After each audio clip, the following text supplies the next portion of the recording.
Okay, I'm live. Get ready for the old tradition, the streaming tradition as it's become now. Wait for the peeps to slowly trickle in. And in the meantime, send out my own notifications. Do YouTube's job for them because they won't do it for me. That's for sure. And since I'm definitely not going to be monetizing this video because of the topic and the subject matter I'll be covering, yeah, it is what it is, right? Maybe I should put in there actually that I'm live. Yeah, that probably would help.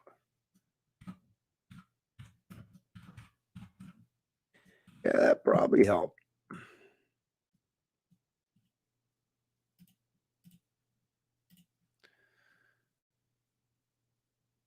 Is it going out? Yep. Yep. Okay. Going out to the Twitter sphere or the Twitterverse. Twitter. What a friggin' car wreck Twitter is, though. Really, especially when you're talking about trying to deal with any important topics. Trying to discuss anything with a few hundred characters at a time. Good for scrolling through. Twitter's good for just scrolling through the feed really quickly. That's the only positive thing I can actually say about Twitter of all the social media platforms is, yeah, you can scroll through the content much quicker, right? Okay, it's gone out to Minds. Oh, by the way, if you haven't joined Minds, I definitely recommend doing so, and Gab as well. Gab's been on a roll or a tear lately, apparently. Congrats to the folks at Gab for their recent growth. It's great to have these alternative platforms. If we ever get to the point where people actually shift or transition away from the big established players where we could actually have genuine conversations, unfettered, unencumbered, and not having these central planner types in there manipulating how everything works out, we might be able to get to the bottom of things and get some things actually done and accomplished. That's the biggest problem, actually, is the fact that the media continues to drive this division, and this division is only keeping us apart. Whether you're talking about the right wingers or the left wingers, or even people like myself who don't identify either side of the political divide, how are we going to have a conversation when the media continually spends every waking moment, it seems, dividing the people along, racial lines or sex, like gender and all this bullshit? Like I say, what needs to take place is we have to learn to be adults. I mean, I've learned that. I'm surprised there's so many people that are in this country today, especially those that represent the established media. You're all adults, right? If there's a lot of issues taking place out there, the right thing to do rather than sensationalize your articles with these ridiculous headlines that, like I say, just drives a wedge between the people and the populace.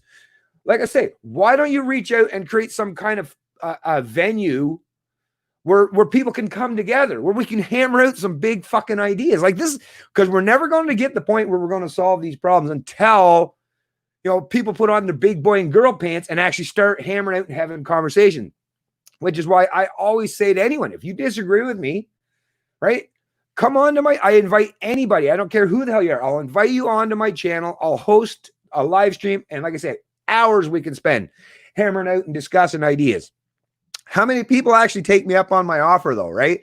So that just tells you, do these people actually have it within them that they actually want things to get fixed or things to get better? No, it seems a lot of people love stewing themselves in that misery. And as we all know, misery loves company. So they're like, come on in and join me. Fuck that.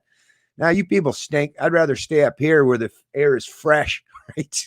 Not going down to that hole with you folks. But like I say, I'm still waiting. I'm like the Maytag man. Actually, I was saying that with my wife the other night. It's like I literally feel like the Maytag man. It's fucking lonely over here at the top, or whatever you want to call it, right? No, but it's like I keep saying, hey, you want to hammer out some ideas? You want to talk about things that regard all aspects of human liberty? Or you want to talk about racism or violence or sexism or all or like how the governments function and how the economics.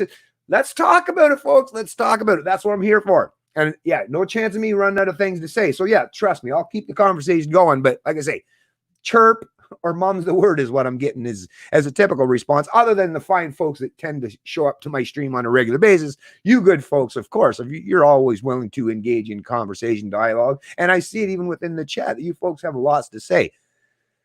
And like I say, we can talk about these things. The problem is, of course, like I say, most in the media, they don't. They want to run to their political or ideological corner, run with whatever narrative they want to espouse, and then just double down on that kind of insanity rather than saying, let's reach out across that political divide. Let's have a discussion. You're not seeing that taking place, are you?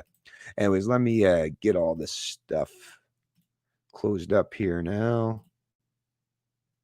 Cool. All right. Good to go now. Good to go. I'm going to be checking. By the way, I really enjoyed my chat with my son too. That was a great chat. And I knew it'd be something that he'd want to get involved in because, like I say, and I'm not going to bring it up. I asked him if he wanted to bring it up himself. And because, yeah, but I won't even tell you about his own personal story. But yeah, let me tell you, as a father, right?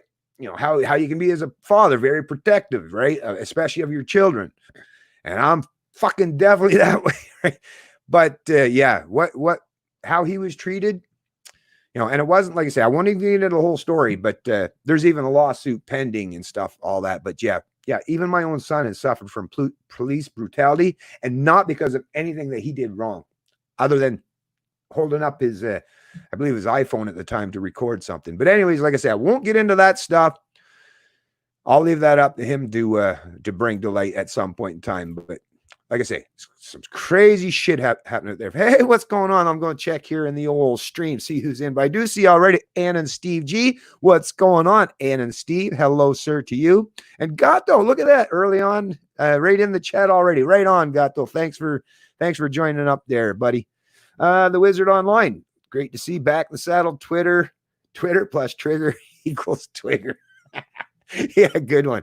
Actually, now that I mentioned or noticed the Wizard Online, I wasn't going to say anything because I try to keep people's private stuff and even a lot of my own stuff.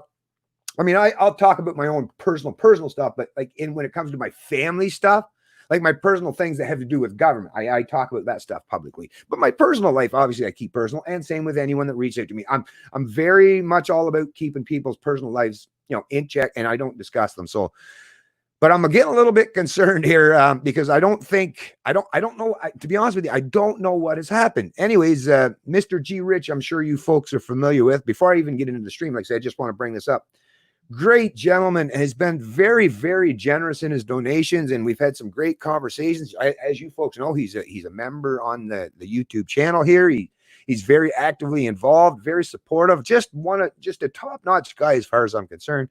Anyways, he had reached out to me and he wanted me to actually have a conversation with him. So he gave me his phone number and asked me to give him a call the other night, which I did. I actually called 1 hour in advance because I was thinking about if I was in Ontario time. I was thinking there was a 2-hour difference between that time and where he lives. I believe he said he's in Saskatchewan.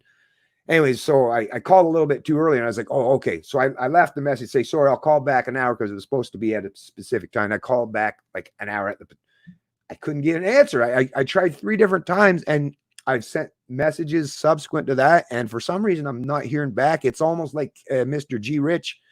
And I'm a little bit concerned, to be honest with you, with him. I'm hoping that I'll get some kind of feedback or response so I at least know he's okay. I don't even understand what exactly happened, what took place. I was trying to think about it, and it's like, no, because I'm just a nobody, to be honest with you. And I know that. And I mean, surely he must realize that. I would imagine most people realize I'm just a nobody, blue collar guy, former truck driver, no former credentials, like never been a celebrity, right? Never been a doctor, never played one on TV. No. But I got thinking, I mean, the only thing that I could think about is like maybe he had a little bit of a, some people can get when they're going to talk personally to a person that they have a lot of respect or admiration for. I know myself, I've even found myself in situations like that, not too many times in my life, but, a little bit meek about meeting someone that you maybe hold in high regard and stuff. I don't know. I was thinking maybe that's the case, but then I got thinking, geez, did anything happen to the guy? I hope nothing has happened to the guy. But anyways, hopefully if G Rich gets to see this stream, please just reach out to me. And just like I say, I don't care what the reason is behind it. I don't think you got mad at me for anything because I've never noticed that we had any disagreements on anything. But just at least let me know you're okay, Mr. G Rich. And like I say, if it's just something foolish, like,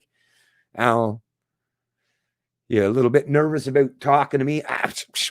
Like I say, I'm just a nobody. I'm just a regular guy, man. Trust me, I really, really am. I really am. Anyways, let me see who else is in the stream. I just wanted to mention that because, like I say, the man's been a really great supporter of the channel, and I would like to make sure or hope that everything's going okay with him. Okay, mainstream media, mainstream narrative. Yeah, exactly. Gandalf the Grey. Gandalf the Grey. Hello to you, sir, or whoever you are. I love that commercial. Right on. The commercial. I'm not even okay. Okay, who's this here? Hey, y'all, would love to join some. Oh, well, actually, I can do that. Ava, for sure. Matter of fact, if you want, just give me a little bit of time here, and I can actually what I would require you to do, I'll invite anyone into the stream, obviously, but what you would need, obviously, is to have somewhere where I can send you the link, and it has to be in private because, yeah, I'm not going to put the link to join here publicly where everybody can just freaking have join in, right? But yeah, as long as like I say, go to any one of my social media pages, send a message. So whether it's my Twitter feed, CAN_libertarian, or my Facebook page, Canadian Libertarian on there, or my Minds page, Canadian Libertarian there, or my Gab page. I would say even the email. Actually, you could even try the email, and I can check it in a little bit if you want to do it that way. My email is Canadian Libertarian BH, B as in Bennett, H as in Hunter, @gmail.com. Send a message there, and that way I can send you a link to join. Because, yeah, I love bringing people in to have a conversation. Anybody at all. Like I say, I don't care. It's just words, folks. I'll talk to anybody. But, yeah, for sure. For sure, I'd definitely bring you on. Okay, let's go back down. What's going on, Stan? LMFAO. They want us to be children, spoon fed, and to do what we're told, right? Begging for them to allow us to do anything. Hello, yeah, we call ourselves free. I know, right? To me, it's so weird. It's like I keep thinking this all the time. It's like we're all adults. It's like, wow, full-grown adults treating each other like this is just, I mean, come on.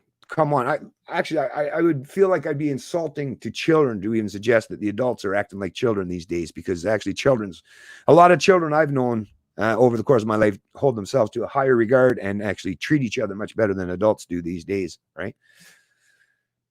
Like the New Hampshire license plate says, live free or die. I love that license plate. Yeah, I've always liked that. And as a NB or, as a truck driver, right, you go through Maine and New Hampshire. Of course, you're only in New Hampshire for that short little time frame when you're going down on I-95. That's one thing when you're going down the I-95 from New Brunswick, whether you cross down the Calais border or up at the Woodstock, Holton, Maine border.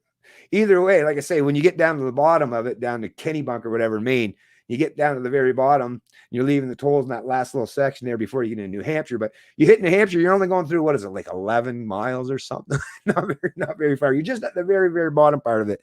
But yeah, New Hampshire, live free or die. Gotta love that, right? Beautiful. Well, that New Hampshire is actually the place where the Free State Project, a bunch of libertarians, what was it, 20,000 they wanted to get to. Talk about that, Liberland in Europe. I see they're putting out some video advertising in terms of getting some innovation and investment into creating some infrastructure in that place, because Liberland is going to be one of those places where people say, hey, where's these libertarian societies? Well, other than the U.S., when the founding fathers set it up, was very much libertarian, right? How it started out initially, absent, forget about the slavery bullshit. Obviously, that's not libertarian by any way. So that's the part where it wasn't fully implemented in a proper, fully structured libertarian type society, right? But in a modern day example, yeah, you got Liberland, man. Use that as an example. Now it's still early on, right? But hey, every great endeavor starts with that first step. So, anyways, just thought I'd mention that too, folks. What's going on, Tommy Gunn? I gotta tell you, I just love that name. That's just a cool ass username right there, Tommy Gunn. Afternoon, libertarian. What's going on, Crew Luke? How you doing there, fine sir or ma'am or whoever you are? Crew. How, Tommy? Okay. Good morning from Saskatchewan. Good morning, Paul Bissonette. Nice to see Stan Altz. What's going on? Not sure what that meant there, Stan. No, not yet. Not yet. Oh, you guys are talking back and forth, probably. Sorry. Okay, man, the topic of COVID came up in the microbiology lab, and me pointing out scientific facts was not PC. Now I need to find a new job. This is why I can join the stream. Oh, well, that's too bad there, Gato. Man, see, this kind of shit's driving me nuts. Yeah, this, like, enough with the political correctness where you're causing, stuff like this to happen and take place. This, everything's politicized these days, right? And that's the part that drives me nuts. Even in the scientific community, it's been fucking politicized. Well, I mean, come on, even the media. I mean, it's not nothing new when you're talking about the media, but this is kind of what I'm going along with even with this. Is everything's politicized, and it's that politicized media that's driving so much of the division that's really causing a lot of the harm that's taking place today, and would be so much easier to wade through and sort out if it wasn't for the fucking media constantly stirring up this kind of division. But yeah, sorry to hear about your situation, Gato. I know it must be rough, man. It must be rough. It was nice to finally be out shooting Monday night. Right on, Stan, even though each stage was no movement in order to keep safe distances for us ROs. Sweet. Right on. Good stuff. Okay, where are we at here? Maybe Mr. G Rich isn't who he pretends to be. Well, but that's the thing. I mean, I don't like to go. I get that. And as you folks probably realize, is I don't ever go into that. Hey, things obviously creep up at every person's mind, especially when you don't know anyone personally. But I don't go that route initially. I prefer, like I say, I'm one of those people, and yeah, it's bitten me in my ass in my life, for sure it has, and I'm sure it will continue to do so. But I prefer to have a bit of a trusting nature. Now I'm still like trusting to a degree, right? Like, not like I'd walk, in the middle of a dark night into a back alley. Yeah, it's just down here, man. Like, I'm not fucking naive. I'm not stupid. I'm not foolish. But in terms of, especially just talk with people online, and the fact that he was so generous, like I won't even entertain that thought as of yet. Not yet, anyways. Like I say, something might have happened to the gentleman, but yeah, I hear you. Well, it's something to ponder and think about, but like I say, not for me at this particular time. All right, range time, nice. Good to get in some range time. Although it's a good time to get in a little bit shooting, whether you're on the range or not, like just for sports shooting, I should suggest, like, right? Okay, many are afraid of putting their names out there for fear of backlash or losing their jobs. But that's the problem, right? That's the problem.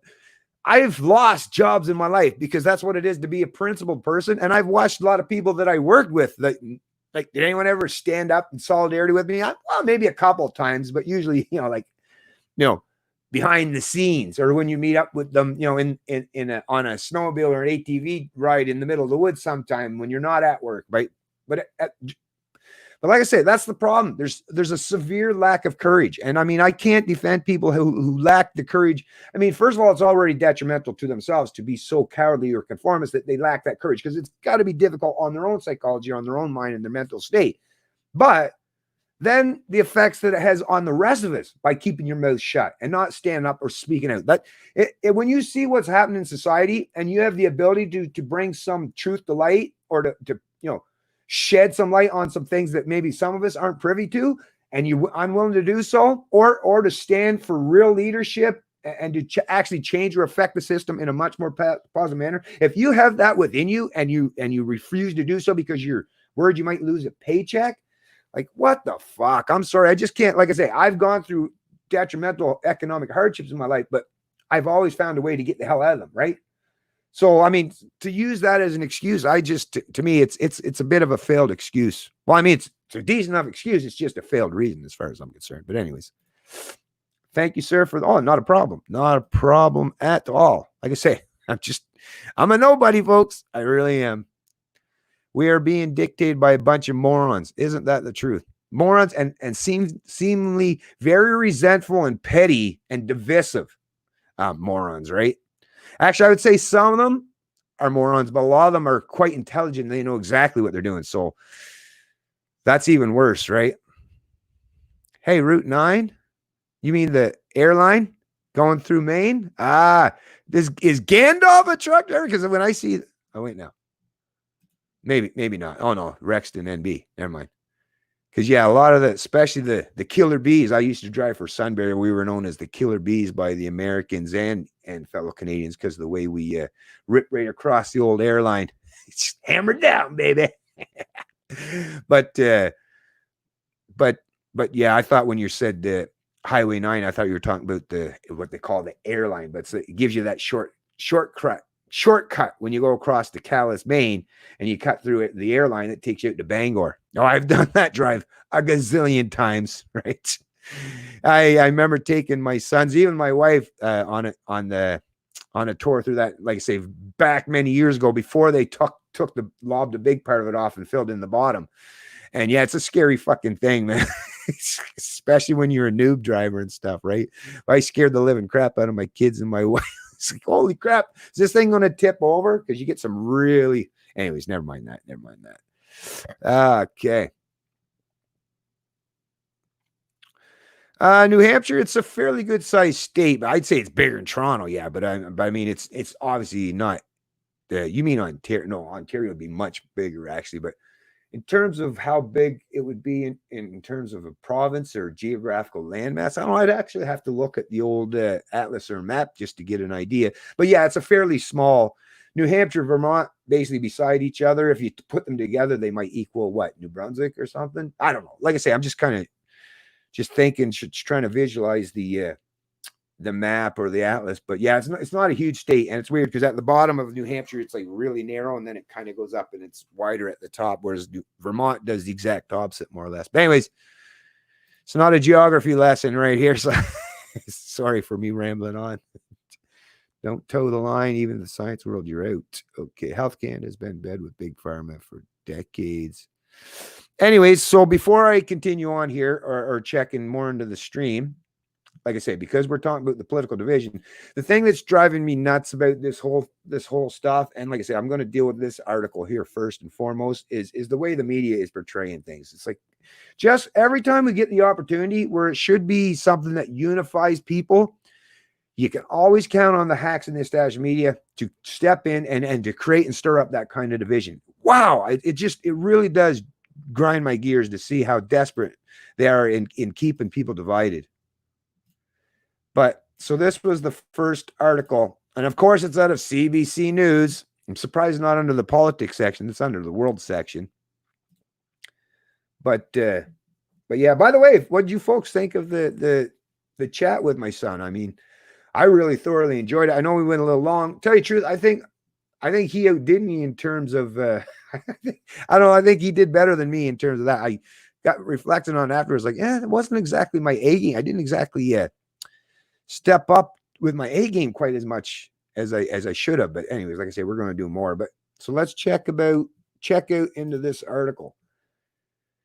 Trump threatens military force against protesters across the U.S. Now, obviously, right? Think about it. For the headline, it's not that difficult. It's usually one sentence, maybe two, right? Is what a headline usually entails.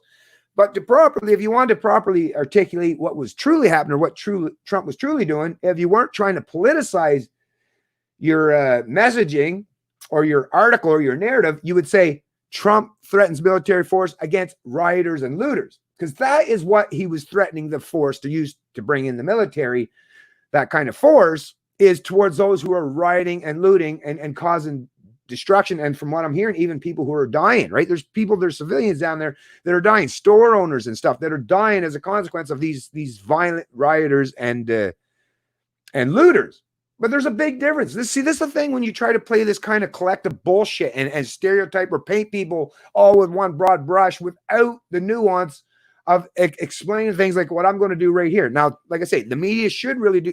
It should have said not protesters, rioters and looters. Then people would understand. Yes, okay, because that's really what Trump. But this headline is to suggest that Trump just wants to use military force, violence against peaceful protesters. Right? People are just protesting, which makes Trump.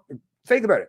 How does he come across in light, depending on how that narrative sets out? If it's he wants to use violence against peaceful protesters, that makes Trump a big fucking asshole, an authoritarian piece of shit, right?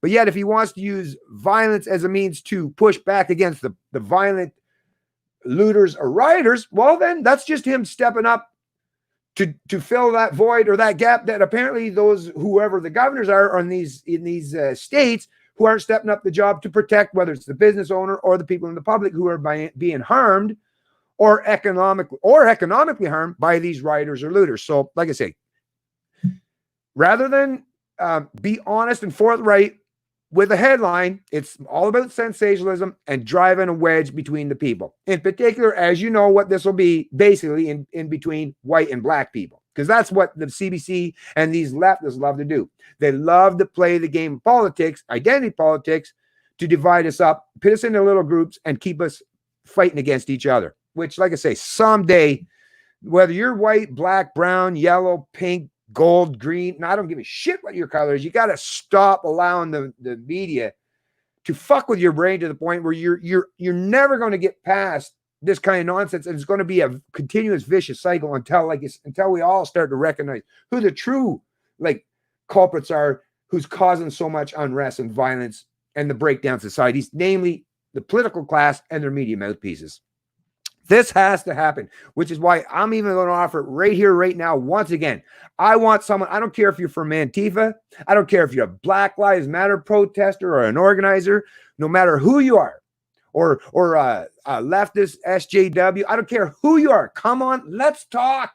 And I don't say that necessarily in derogatory terms. If you're a reasonable person, I will not treat you unreasonable. I'll give you as much respect as you give me. But yeah, let's have a conversation, because like I say, it's about time that somebody's got to step up the plate and lead by example and say, no, this is how you deal with this situation. Let's come together. Let's talk about it. Let's hammer out some real big ideas and how we can get our countries back on track to respecting each other as sovereign individuals, right? Can we do that, please? Like I say, the invitation is open. And like I say, I invite anyone. I won't discriminate against anyone, even right-wingers, some of the white nationalists in here that love to pump up this law and order rhetoric. Like, yeah, I'm sorry, I'm not going to get on board with, when you start talking about you need that law and order, right? Like that gentleman, was it Patrick Allen, that tweeted out yesterday, and then a bunch of people come in afterwards and ganging up on me for daring to say, it sounds like you might have some daddy issues, calling out for Maxime Bernier to be the law and order Prime Minister of Canada. Listen, a lot of young people in this country, and they've heard the stories, they know the history. Yeah, we don't need no fucking law and order conservatives taking over this country, just as much as I'm against those leftists, the authoritarian leftists or authoritarian collectivists on the left. Yeah, sorry, I'm on board and completely in line and agreement with people that are like, no, we're never going back to the old days of conservative law and order types. Yeah, like I say, those are the people that breed those mindless order followers, right? Those petty thugs, those tyrants, those guys that will put their knee on the neck of anybody, black or white, and take them out if they ever dare to challenge their authority. Yeah, sorry, we're not going back to that place. Never going to happen.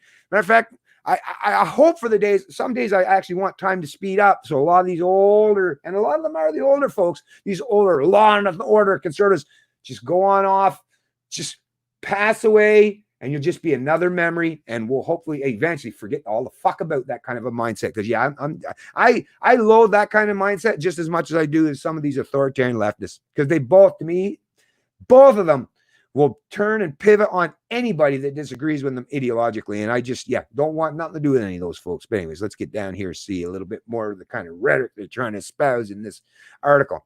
Bishop blasts Trump's use of church Bible as antithetical to the teachings of Jesus. So, as if, really though, what the, CBC, all these these people probably don't even believe in fucking God or the Bible or any of this shit, but they're going to use it for the political rhetoric is that they can espouse and try to make it so what? Religious people are against Trump now? Are you trying to play the division of politics? Like I say, it's all about the November election coming up at the end of the day, and CBC's always out in front to make sure they're carrying favor for the Democratic Party or the leftists down in the USA. That's just the case. That's just the way it is. Wielding extraordinary federal authority, U.S. President Donald Trump threatened the nation's governors on Monday that he would deploy the military to states if they do not stamp out violent protests over police brutality that have roiled the nation over the past week. His announcement came as police under federal command forced back peaceful demonstrators with tear gas so he could walk to a nearby church and pose with a Bible. So once again, they're basically starting to kind of acknowledge that, no, it's about, push back against the violent protest. But then see how they try to do it? Oh, no, the federal command to force back the peaceful protesters. So that, first of all, if they were peaceful, why would they have to force them back? The people would move back on their own. It's like, hey, Trump's trying to go into a church. Why are they there to prevent him to go in the church? Like I say, stop playing this kind of politics, CBC, you hacks. Let me see, actually, let me call this person. Oh, I can't call them out by name. So it's just, like I say, the copy and paste from the Associated Press. unfortunately, because I'd love to be able to call this particular contributor of this article out by name. Trump's bellicose rhetoric came as the nation braced for another round of violence at a time when the country is already buckling because of the coronavirus outbreak and the depression level unemployment it has caused.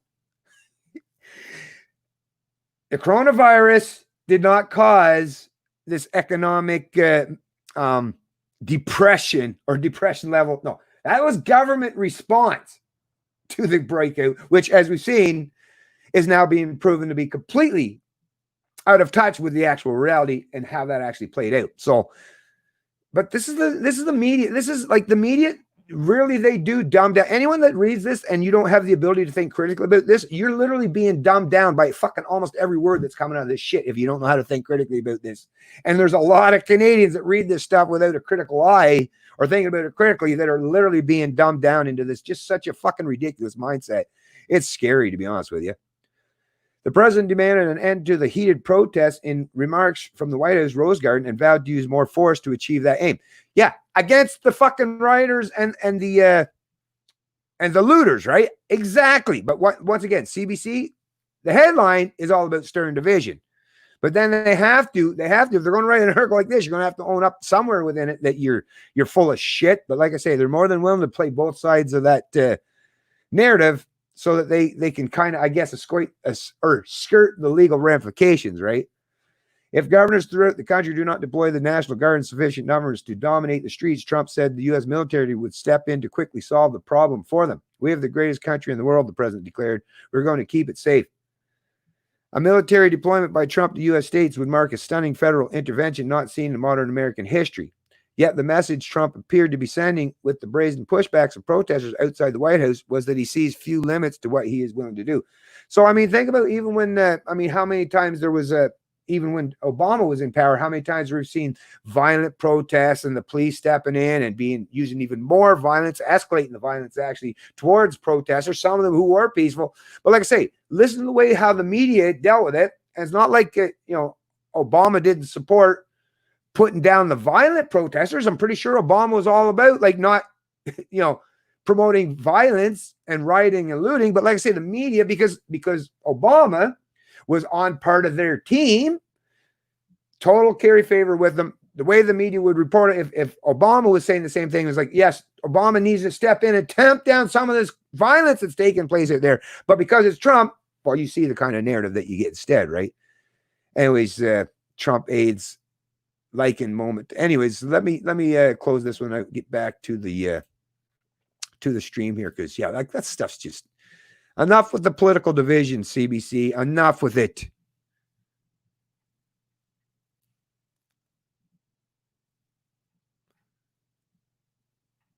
Okay, where are we at here now? I see Ron Paul.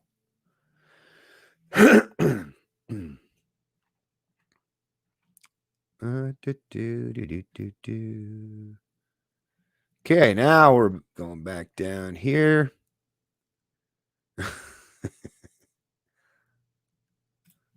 I'm on timeout for losing my shit on the head of security.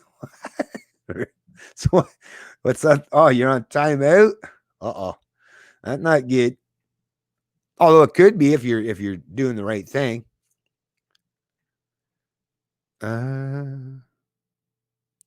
Yeah, exactly. No riots, peaceful protests. Yeah, exactly. That's how you do it. Exactly. All the even people that think that the violence is a good idea, like all you're doing is giving your opponents something to use against you. Like, come on, just use critical fucking thinking. Even with that, even if you think, I'd really like to fuck that lefty up or whatever. All you're doing is giving them something to use as fodder against you. Like, just be wise about it, for crying out loud, right? Like Stan's suggestion, just be wise, folks. Yeah, actually talk about that, because that's the other part that drives me nuts, right? Is watch the protests continue to spread, right? No, but think about it.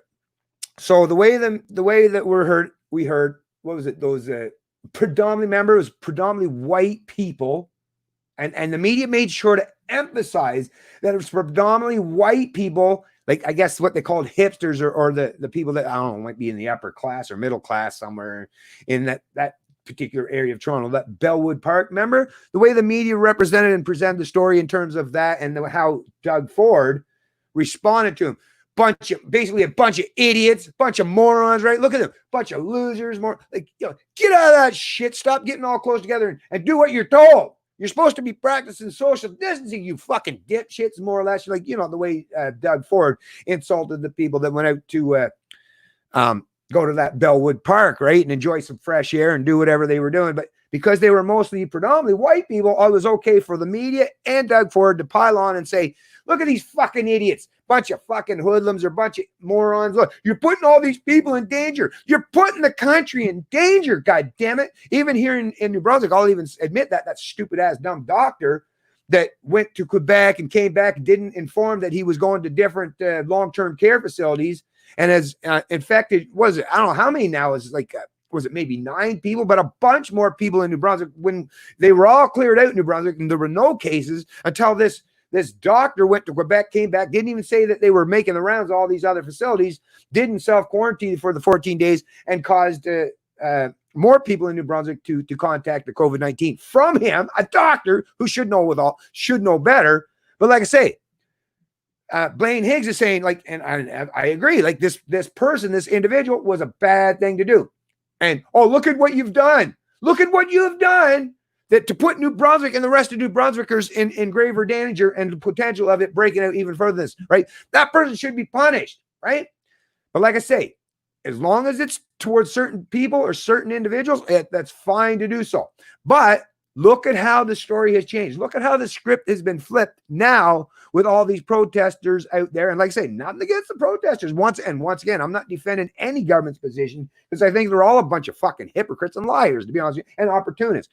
But it's the consistency. Same with the hacks in the media. Bunch of freaking deceitful, manipulative opportunists as far as I'm concerned. But look at the way the media is presenting it, right? With the riots and all even just the peaceful protests, whether they're taking place, in BC or all across this country. And apparently there's even some violent ones that have taken place in Montreal. You got the Antifa. But how is it being presented now? Well, the media and the political class are basically trying to twist themselves basically into multiple pretzel-like shapes, bending over backwards to try to come up with a politically correct narrative to deal with the protests being so close proximity with each other, protesting and marching, right? And completely denying or forgetting all about the lockdown restrictions are in place, or keeping your social distancing, which is still considered policy, is it not? You're still supposed to be practicing social distancing as far as I'm concerned. But like I say, the media, and I've listened to some, not just CBC radio, but some news articles and even on television, how the media, like I say, bending over backwards, tying themselves into pretzel shapes, like I say, trying to be politically correct without pointing out and saying, hey, why isn't the media saying, listen, you bunch of fucking idiot protesters, look at what you're doing. We're trying to protect you from yourself, man. But by out there protesting and getting in large groups, gathering together like that, you're putting a whole lot of people in potential risk or danger of spreading the COVID. No, media's not doing that at all. Not one of them so far. Not one of the hacks in the established media so far have I heard. And I'm listening. I'm paying attention. Not one of them have said, you fuckers need to stop being a bunch of idiots. Get back to doing your social distancing like we told you to, right? No, like I say, different rules for different folks, and depending on who you identify or align with politically or ideologically, you'll get a jail-free card. And not only that, but they'll give you favorable coverage while you're out there doing your protest. Even some of the rioters, right? So, like, to me, it's just so insane. And once again, to me, of course, people should be allowed to protest. Listen, you should be allowed to do whatever the hell you want. If you want to self-quarantine, and if you're scared of COVID, then you should do that for yourself. And if you're worried about vulnerable people, then you should protect those people. But if people want to go out and deal with it and take their chances, then of course they should be allowed to do so. That's what it is to be a free human being. But like I say, the media is completely manipulating the story. Now, like, come on, whether you're a Canadian, whether you're on the right or left, like I say, with this kind of reality unfolding, hopefully enough people will recognize that, yeah, at least get to the point where you're owning up to your actual biases, and rather than playing this game. I would be much happier if the left would just own up and say, yeah, we're a bunch of authoritarian collectivists and we want to force our ideologies and jam that shit down your throat. And I wish the white right-wing ultra nationalists and shit would just own up to what their positions are. Stop playing politics so we know exactly what the hell you're doing. Because the rest of us know what's up. So, I mean, can you at least be clear in what your actual intentions are? Because, like I say, the only people you seem to be confusing are the lowest the lowest intellect among us, and the rest of us, you're just keeping us up in arms and frustrated and chomping at the bit, because nothing is going to take place that's going to be positive until, like I say, we can hammer out these discussions and talk about it seriously. But when you're talking about that, let me bring up, I had a couple articles that I wanted to cover. Yeah. So which one should I bring in here first? Yeah, let me bring this one in, this Spencer Fernando article, since you brought it up. This one right here. And even, Canada's top health doctor, right? Holy fucking unbelievable.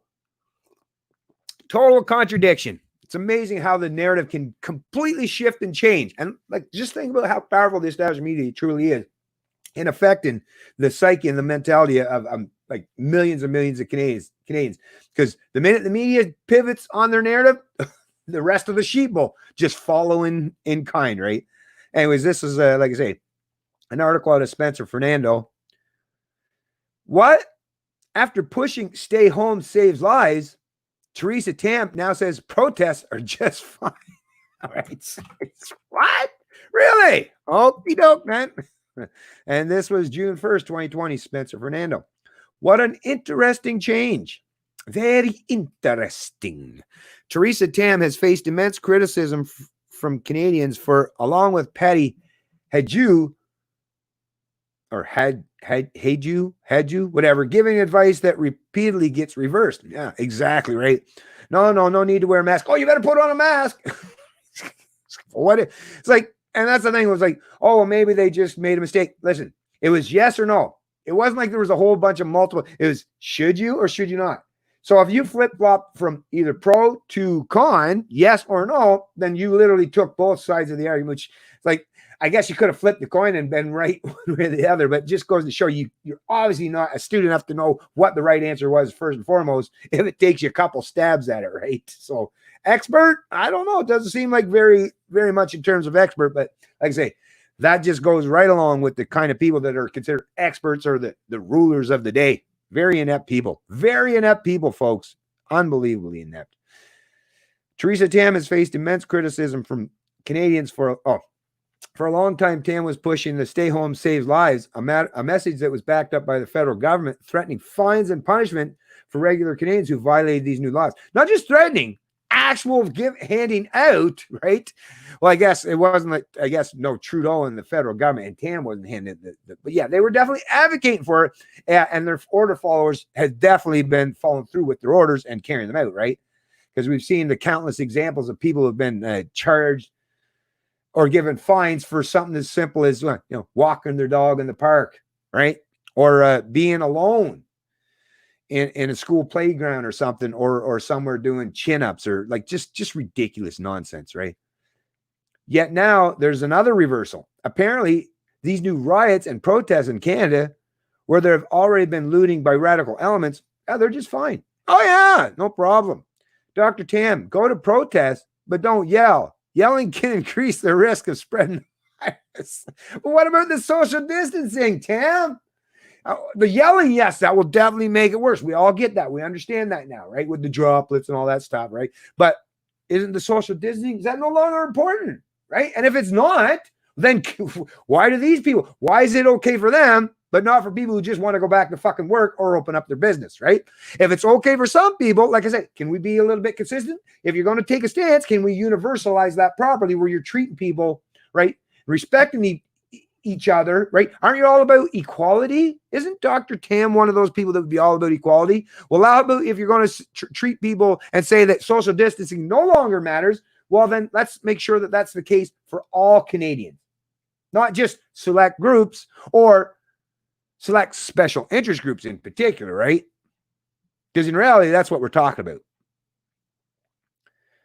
Rules for some, different rules for others. Of course, the gatherings aren't social distancing and are clearly for far more dangerous in terms of renewed CCP virus spread than regular Canadians just walking outside with their families. So you're admitting that what they're doing has the potential to spike COVID cases going further. Is this going to be where the second wave is going to come from? But you're okay with that, are you, Theresa Tam? Because, well, you wouldn't want to say anything bad against these protesters that are out there doing things that you were just saying not too long ago that was against the rules and deem or worthy of having fines or punishments imposed upon them, right? Yet while regular Canadians were punished and threatened, the radicals are being coddled. You have to stay inside. You have to lose your business. You have to follow all the rules. But the politicians, extremists, radicals can do whatever they want at will without punishment, without accountability, and without consequence. Totally corrupted system. Yeah, I agree, Spencer Fernando. I definitely agree. The Canadian government is simultaneously showing they only threaten and enforce the law against already law-abiding people while demoralizing and targeting lawful Canadian gun owners. Who thinks that will end well? A much more dangerous country will result. With the hypocrisy from the corrupt politicians increasing, with repeated reversals, and with chaos being allowed and even encouraged, how can anyone be expected to have any faith in anyone in charge? Yeah, good question. And I would suggest if you have faith in these people, well, you severely lack in any understanding what it means to have faith in things that are good, right? But because these people are not what I would perceive as the good.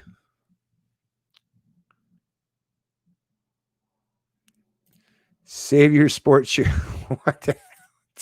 Okay, you can't be, that's not a good thing to bring on here, Gandalf. Try to hold off on that stuff. I get you being sarcastic and jokey, but some people take this stuff, like I say, don't bring stuff, don't bring fodder to your enemies. Unless you're trying to get me in shit or something. And like I say, don't bring it to me.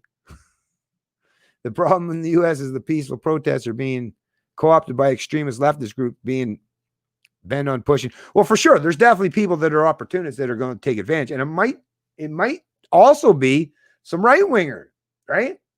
That happens too. So no doubt there's provocateurs, maybe some of these leftists who want to stir up the divisions.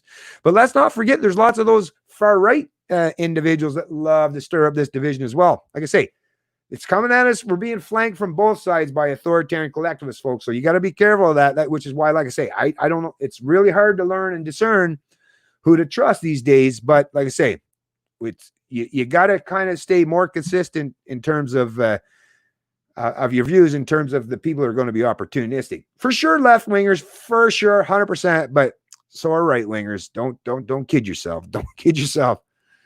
Yeah, and that basically, yeah, agent provocateurs, for sure.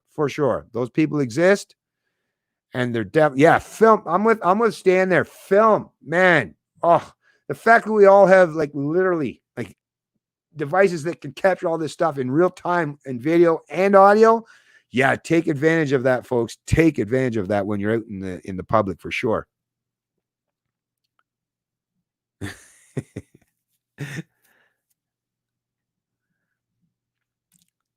BLM, Antifa, all OIQ, racist. Oh, for sure. Well, not all. Well, I mean, many of the people who are representation of these organizations, they are for sure. But I wouldn't say all people who are part of these groups are, right? Some of them actually may genuinely just care, and they think that this is an organization that they should join to care.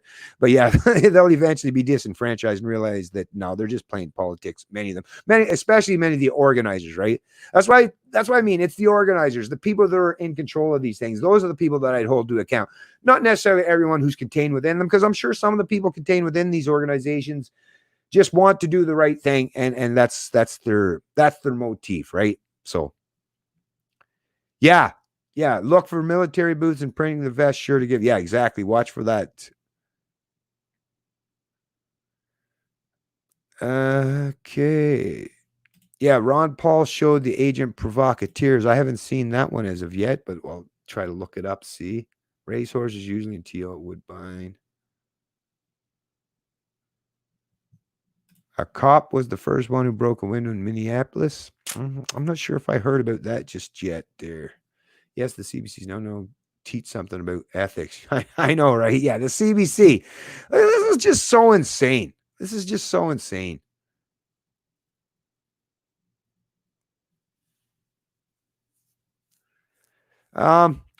See, I get what you're saying. The problem though is Tommy Gunn is, and the Black Lives Matter, like the organizers definitely like they have political agendas and issues for sure. But we do have to show solidarity with the people on the ground because I mean, obviously there is police violence that takes place towards the Black community. Now, what I would do though, and I was even like run my mind through the scenario, I'd love to go up. I just imagine myself going to one of these BLM protests and going up to some of these people and say, listen, I come in peace. I'm here. I just want to help you folks out a little bit. So rather than make this into a race-driven narrative, which, as you see, is keeping the people divided pretty well, and is actually counter-intuitive and counters against what your goals are, right? Which is to try to bring people together and to solve some of these issues that are systemic, as you suggest, by big government. And I would suggest they are systemic because big government is a big issue and it's a big problem. But I'm saying let's not make this just strictly about race, right? Now we realize that some of these examples get heightened, especially when you're talking about a white officer that does kill a black gentleman, right? And we've seen these examples do happen enough that yes, it's definitely cause for concern. But can we take the race out of it and just say that there's police brutality and violence that takes place towards people of all backgrounds? Think about the First Nations people, right? They're not black. Right. So the black people are one group, but what about First Nations people? What about white people? I know. What about myself? I've suffered at the hands. I've suffered at the hands of police brutality. I've suffered as a consequence. My son has suffered at the hands of police brutality. Can we take the fucking race out of it? Right. You'll get a whole lot more people that will join forces with you, and it'll be much better optically. And like I say, we'll get a much better chance of actually remedying this situation if you don't make the race the dominant aspect of it. Because once you've brought race into it and interjected that as the dominant means for your division, well, then, like you say, you're going to see that division along racial lines. So don't play the race card. That's all I would suggest to people who are representatives of whether it's the Black Lives Matter or any of these Antifa groups is stop picking one group and pitting them against each other, right? Let's pick the principles. The one thing that we should all be able to unify and gather around are the principles, right? Not to use violence, preemptive violence towards people who are acting peacefully, right? That's a libertarian principle. We can all get behind that. We don't have to break it down along racial or gender divide. And that's another area I'm going to be talking about in a little bit is the gender divide. Because right now the sex or the race divide, yes, they love hammering that, but the sex divide too. And now with the incel charges, charging the incel, this individual in Canada under terrorism charges, that is once again driving the wedges, another wedge and division between now the sexes, as if to try to paint like men are a particular way or certain men that fit a certain descriptive category are all this way, haters of women and just terrible, terrible people, right? Once again, when you paint with such a broad brush, like I say, all you are doing at the end of the day is creating the kind of division that, like I say, sure, it sells headlines, sure, it gets clicks, but unless like, is that what the media, is that what the political class wants? Is just to live on from now and for the foreseeable future of just nonstop shock and awe, outrage and division, and then just rinse and repeat? Because we're not going to get anywhere doing that, folks, as you can see, except, well, a further contribution to the race to the bottom.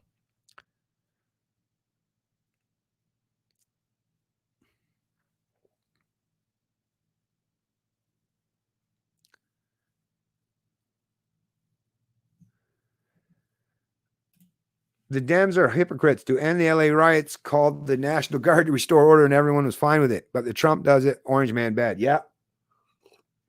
Well, I know it is ridiculous. And the fact that they try to play politics with this, like if you're a black person, you should really be pissed off at the way the media is being so opportunistic and stirring up this kind of division. Like I say, and there are some great leadership people who are in leadership positions down there that hopefully will be like get the reasonable people that are representatives and leaders in the black community. Get the reasonable voices out there, right? I mean, not saying to suppress or silence the unreasonable voices, could let them spew their bullshit too. But come on, the establishment media, or even those of us in the alternative media, let's reach out and talk to some of the reasonable voices in the black community so that, like I say, we can show how it's done. We can lead by example. Is let's come together rather than drive this kind of division. That's what I want at the end of the day. So once again, if anyone out there knows anyone who is part of the Black community or activists in terms of railing against police violence or brutality, mention to them, hey, Bennett would love to talk to you.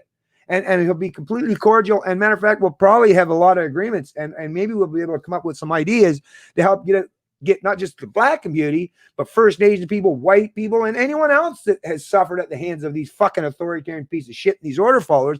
Let's put them on notice, right? Let's show that we can be a genuine force of unity against the authoritarians, whether they're from the collectivists or the left or the right. Can we just do the right thing and put politics or that kind of divisive politics aside? That's what I want to see at the end of the day.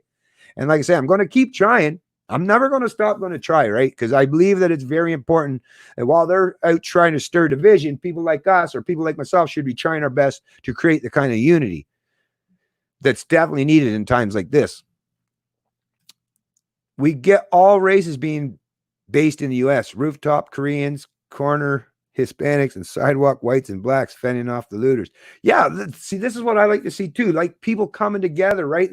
These are the stories and example, but the media doesn't want to run with that because those feel-good stories, the media like, oh, we're not going to generate enough revenue or clicks off that, which tells you just think about the kind of mindset or mentality of these people that represent the media these days. They would rather, sensationalize things to generate some income or revenue for them or their business model rather than doing the right thing for society at large. It's just, that's what I mean. These are the people that are supposed to claim to be empathetic and altruist. I find myself being way more altruistic than these people who claim to be care about other people. It's like, really? Once again, they seem to be the ones that are truly the selfish, right? I'm constantly, because a libertarian gets this negative connotation about being selfish, but I find myself being less and less selfish on a regular basis. And yet the people that are supposed to be they're the bleeding hearts lefties or the liberals that care about they're the ones that seem to be all about taking care of themselves and their bottom line and their paychecks, right? But hey, whatever. Exactly. Who said we can't? Hey, yeah, of course we should all get along. Of course we should. I'm with you, Stan. I like the way you think, Stan. I like the way you think. I agree, Terry M. Not all of it. There's some of us are still retaining a little bit of Sandy. You obviously are. But I get what you're saying. It's definitely gone pretty nuts out here. But has probably escaped his bunker. But has I'm not sure. Oh, okay. No, okay. You lost me there on that one. Make spanking great again. Nah, I'm not a fan of that. That's where I usually divide. Damn, we were doing so good, Stan, but it's okay. It's okay. We can talk about that sometime. Maybe and you, we can talk about that sometime. But I don't believe that spanking is the answer. I'm complete. I never spanked my sons. My wife did like a little bit. A lot of times when I was out on the road driving long haul, I suppose it was probably an easier way for her to deal with the kids. Like you definitely get things done quicker by using that, right? The might makes right kind of thing. But no, I didn't. And I tell you the truth. Well, and with my wife, even, it was very, very minimal, very, very minimal. Like actually like spanking stuff, right? Like not the kind like I grew up under where it's like everybody in the community just felt like they were, everybody's allowed to hit kids. Like, I'm not fucking joking. When I was growing up, it's like, is there anybody that's not allowed to hit me? It seems like everybody, teachers, principals, preachers, like your local preacher, your uncles, like even relatives, like extended relatives. Even like I had an uncle that was just married. He wasn't my real uncle. He was because an aunt married him. Yeah, spanked me and stuff. It was just like, hey, anybody is like, just take your turns here. Here, just beat the kids. Yeah, that's what. Hey, you can't beat each other as adults, so that's illegal. But hey, we can do it to the kids. So I don't know. Anyways, I know I'll get a little bit sensationalized there, but yeah, I'm not a big fan of that. I think you actually teach kids that might makes right, and that's all you've done is taught them that might makes right, and then you end up in a world of people who choose to turn towards politics where might makes right, where they just got to take over and assume that monopoly of force or violence, and everything will be okay. Doesn't work out so well, does it, at the end of the day? Because the funny thing about politics, yeah, your opponent ends up getting that power or the ability to use that force against you as well, right? So it only really works if you're the one that gets to impose your will continuously and forever against others. kind of sucks when it comes back at you, right? Which is why I say don't use it in the first place. Anyways.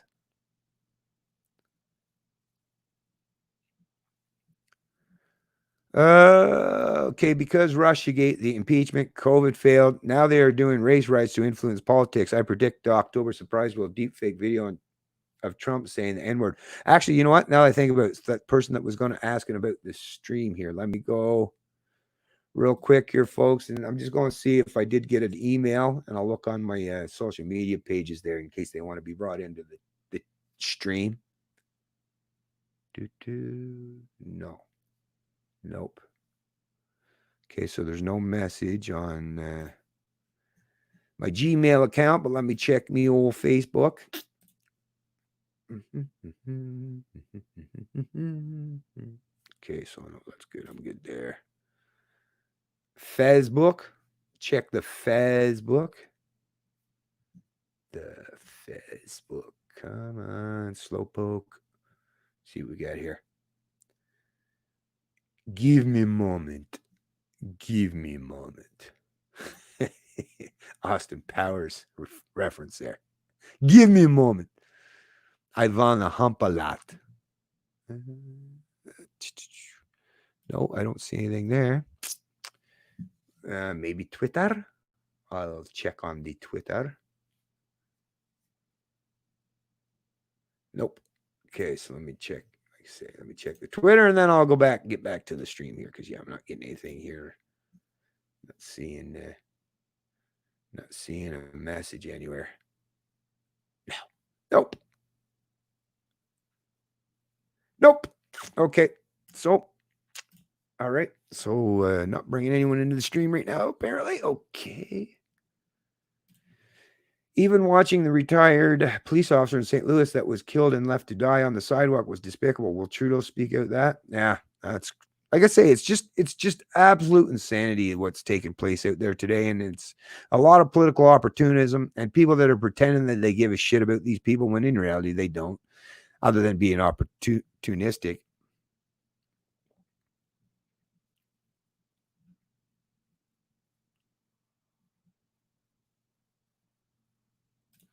Doesn't matter if you like or hate Orange Man, you must recognize that we all suffer from the Dems doing all this bullshit, trying to influence. 100%, 100%. Like I say, somebody's got to be willing to hold some of these people to account and, like I say, put on their big boy and girl pants, because this is not going to end well. If it's going to continue with this kind of fucking childish insanity, like for the foreseeable future. Well, I mean, you see the escalation, the tensions, the divides, the division. I mean, it's only getting further, folks. It's only getting further.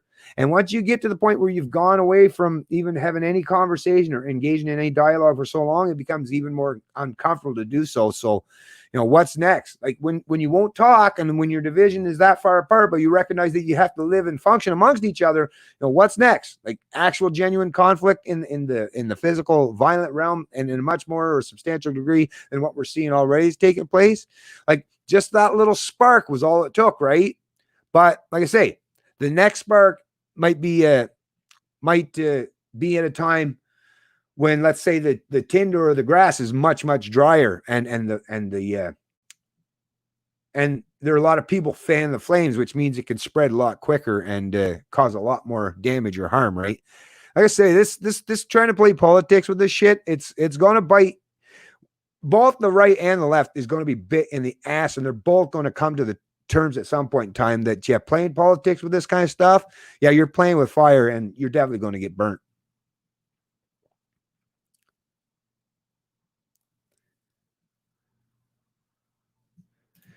Well, I do hope that Trump gets another term because, what the Democrats are trying right now and trying to get Biden in there, it's for nefarious reason. And it's basically to bring back the establishment and entrench it even more, right? You think you have a deep state now? Yeah. Get Biden in for another term or two. And yeah, they'll do everything they can. Think about how much work and effort they'll be going to entrenching the deep state even further. Yeah. That's definitely not something that should be allowed to happen or take place. That, if you're an American, if you care about your freedoms, at the very least, right, do not support Joe Biden. Do not support Joe Biden. Matter of fact, spend that time rather than worry about who the hell you vote for in November. Do your job to start affecting the culture of your country or your state or your locality, right? And spend your time there, right? Getting your people up to speed and thinking more critically about these issues rather than playing politics or worrying about just checking a box once in a while. That's not what's going to help. Yeah, equity within the law. Yeah, I agree.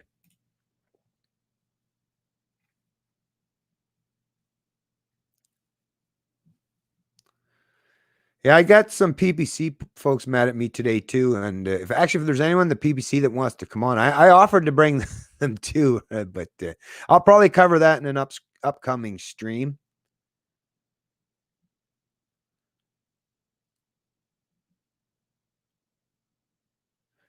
Myself, Stan, Jake on chat will be in Ottawa. Myself, Stan, and Jake on chat will be in Ottawa July 1st. Right on. Oh, okay, you're mentioning that. Cool. Do, do, do, do. Do, do, do. Who will it's okay to break laws or you support the media and liberal?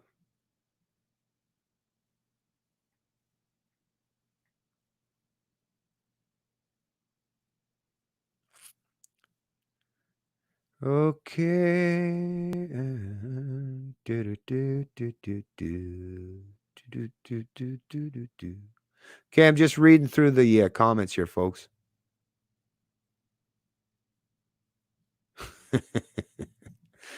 What the hell? I win deer if folks. What? Win deer if folks. Win deer if folks were out protesting against the liberals. If Theresa Tam would be saying the same thing. I'm not quite sure what that one means. Yeah, clear as mud, eh, Jake?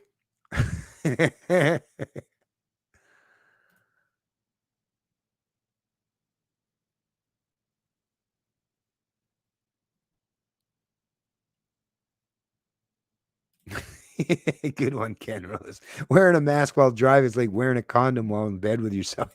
It really is. It's fucking insane. And people are doing it. Like it just it is that like so sheepish. So sheepish. Unbelievable, right? Like aren't people ashamed to show that they're so goddamn sheepish? Like I don't know. I don't know. It's weird. It's weird stuff, folks. Weird stuff.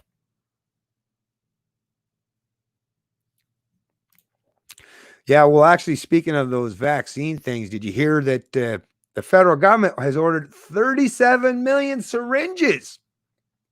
What's the population of Canada again? Oh, it's 37 million. Now, I guess you could say they're kind of erring on the side of caution, make sure they got enough to cover everyone. But I mean, come on. I could have, hey, if you had to ask, right, rather than squander and pissing money away needlessly, if you had to ask Trudeau or anyone in the federal government, I could have let you know earlier on that you could at least drop that number by at least, I would say, suggest a half a dozen, because I know me and my immediate family members, yeah, there'll be no COVID vaccine going in any of our arms, so I could have at least saved you a half a dozen of those syringe kits, right? Save a few bucks for the Canadian taxpayer or the tax serfs or slaves, right? Because yeah, no thanks, not happening. Not for me. And I suspect there's going to be a substantial portion of the population in Canada that'll say the same thing. They might not vocalize it quite as much as I would, because they know that it's a politically incorrect thing to say these days. The political correct thing to do these days is, yes, of course, government's interventing or inventing in conjunction with the Chinese government. The Trudeau Liberals and the Chinese government, yeah, they're working together to come up with some vaccine for COVID. Well, come on. They're government. They're your benevolent overlords. Of course, you're supposed to roll up the sleeve and pull out your arm and say, yeah, go ahead, put in there whatever you want, right? Really, though? Really, though? Unbelievable that they think that people should be that fucking stupid or naive, right? Well, I'll tell you, I guarantee 100% that there's a sizable portion of this Canadian population of people on the left and the right be like, hell no, nope. Like I say, they won't vocalize it publicly because they're like, oh, I don't want to go against the PC crowd because I still got to go to work, pretend that everything's okay, right? Oh, that must be so miserable to have to live every day like a lie. That's the thing. At least I don't have to live like a lie. I love not living a life of a lie, right? But yeah, guarantee there's a lot of these lefties, a lot of these upper middle class, a lot of these government workers even are like, hell no. I work for government. I know how corrupt it is. Yeah, I'm not taking one either. You know that's the case. They won't say it, but their actions will speak much louder than their words, right? Or their silence. You just know it. You just know it. I know whatever happened to the Scottish people, right? A lot of the Scottish people, like some of the greatest figureheads, and like I say, they're just individuals. So it just goes to show you, you can't use the collective thing, right? Which is why it doesn't work. I like to use that as an example, but once again, it just goes to show that's why you have to acknowledge people as individuals. Because I was just going to run with, whatever happened to the Scottish known for the figureheads that were the contributors to the Enlightenment era, and the figures such as Adam Smith and such, right? But no, they were just individuals. Just because they happen to have a Scottish heritage or background, no, it was their individual minds, I guess, that mattered the most. But yeah, I do find it sad that, especially for people that did, ultimately leave old world Europe, and you would think to seek out not just greener pastures, but anything that would attribute or align with those Enlightenment era values, like namely, libertarianism or classical liberalism, where we respect and adhere to individual rights, freedom, and liberties, and leave people alone, right? All this shit. But now, I don't know what the hell's going on in this country. Like I say, a lot of those great ideals have been seemingly forgotten and replaced with this kind of authoritarian mindset or collective authoritarian mindset. Yeah. The ideals of the Enlightenment have basically almost been wiped out entirely in Canada, and to a substantial, or not quite as much of a degree in the US, but definitely substantial portions of it. And now, like I say, it's gone completely back in time to authoritarian collectivism or the Dark Ages, whichever you want to prefer. So to me, it's like the progressives are actually regressive, trying to take us back in time. And the right wingers are, well, they've always stayed back there. They just never have advanced at any point in time. So the far right conservatives, the social conservatives, the law and order conservatives, they're, like I say, they've been at the back of the bus for a while, which is why a lot of people have left them there, and rightfully so. But the left is somehow pivoted, and I don't know, they have affinity for them. I don't know, it's because they share so much in common, but they've basically done a U-turn, and they've gone back, and they're basically racing back to meet up with the old right wingers. And they're even just as much of religious zealots, right? Think about the authoritarian leftists, these collectivists today on the left. They're basically just as religious and ideologically driven as their right-wing conservative counterparts too. So no wonder they seem to have so much in common, and seem to be so much aligned with having entrenched power in, like I say, our Western countries. They've been spent a lot of time pretending they're fighting each other, but now I think they're finally realizing that, we actually got a lot in common. So the one thing we do have, and one thing in particular they have in common, is railing against people's respect for individuality or individual rights and freedoms. So that's the one thing that the right and left seem to have in common, and are showing solidarity with each other these days for, right?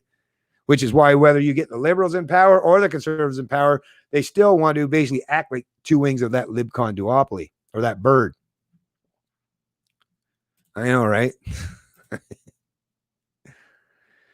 Well, to me, it's not even a matter of like, I don't even want to play the game of who's winning, who's one up and who. Like, to me, it's like anyone that's being needlessly killed because these cops that escalate the violence, and that's what they do. They're constantly escalating. They're not de-escalating.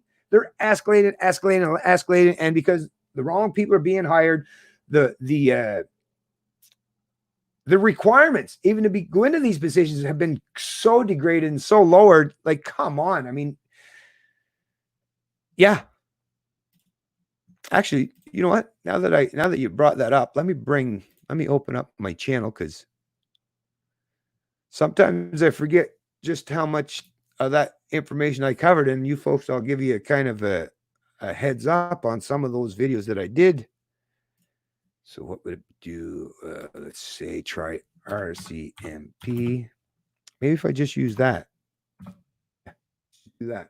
So like I say, if you go to my Canadian Libertarian YouTube page and you just go to like hit videos, and then go to that magnifying glass and just type in RCMP, you'll see all the videos that I've released in the past covering the police and the lowered standards in particular. But so this first video that I had, it was from 3 years ago. It got 5.3 thousand views. It did pretty decent, I guess.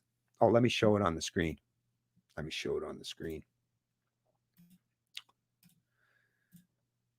Okay. Yeah. Oh, wait, where is it? There we go. Share. Yeah. Okay, now you can see it.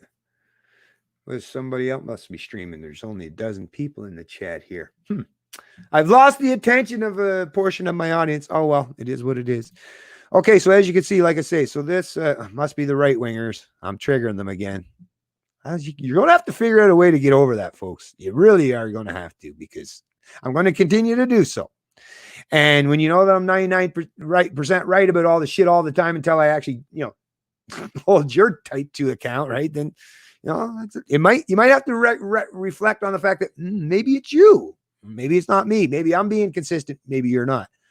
Anyways, so like I say, so 5.3 thousand views 3 years ago. Not a citizen in Canada. The RCMP wants you. So yeah, in Canada, you don't even need to have. Actually, let me pull up this video, and I'll read, because, like I say, I always have the article contained within it. And I remember this. This might be one of those ones. Yeah, I had a lot of people didn't like this, because, like I say, right wingers watch my a lot of my videos. But yeah, this was so 5,000. Actually, let me show you this, folks, real quick here. Just to show you, because and a lot of these people, like I say, would normally agree with me on a lot of things I say, but boy, oh boy, they get all pissed off the minute you say anything against their team, right? But yeah, check this out. Make sure you can see that here. Yeah, there's. Oh, that's back when I used my old intro too, right?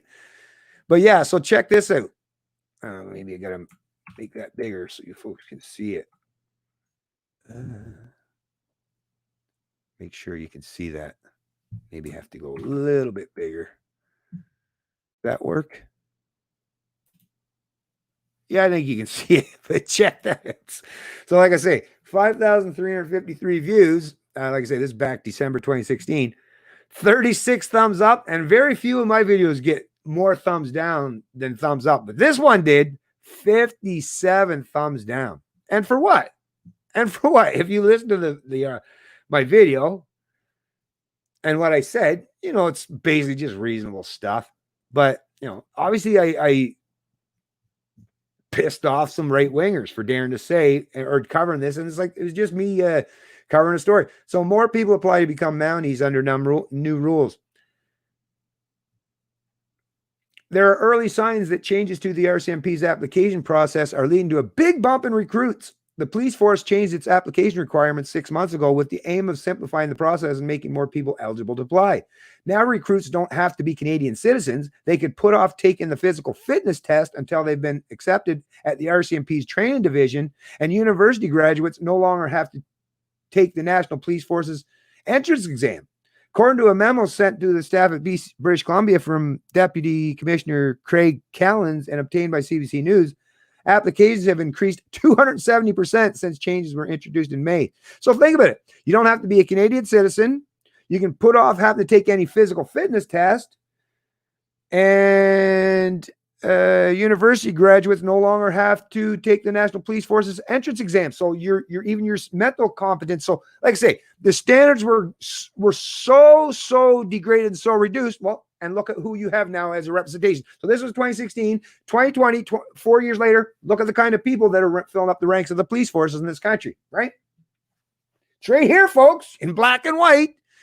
You can shoot the messenger. You can complain. You can whine about the fact that I point out this reality, or I cover these articles, and like I say, I'm that sober second thought, or the person that gives you that harsh, cold truth, right? That people just can't stand to listen to these days. But hey, it is what it is. Like I say, you can get mad at me for pointing it out, but I didn't do it. I didn't set up the rules. I didn't do any of this shit, right? Anyways, but yeah, this is what I always have to deal with is people, like I say. Then here's another one.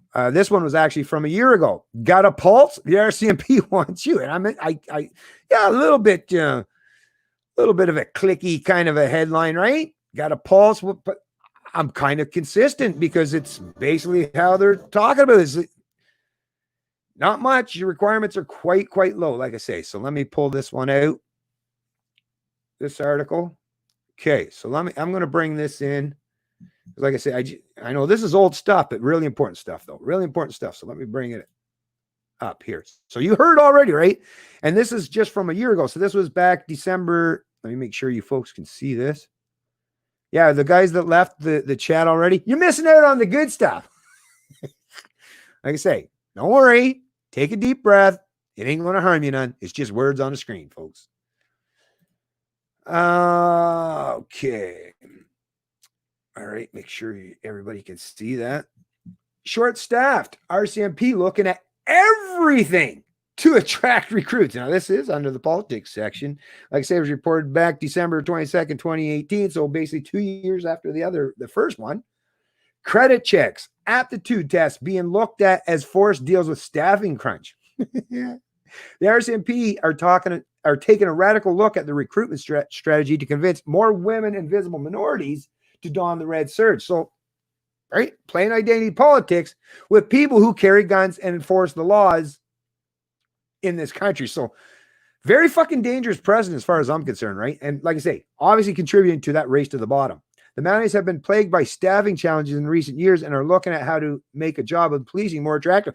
Well, first of all, the reason why no one wants to go into these forces is, or these police forces, or the bulk of people don't want to, is because they don't want to become petty thugs or criminals themselves. And they realize that the RCMP has become basically a place that recruits petty thugs and criminals, and they're basically a criminal organization.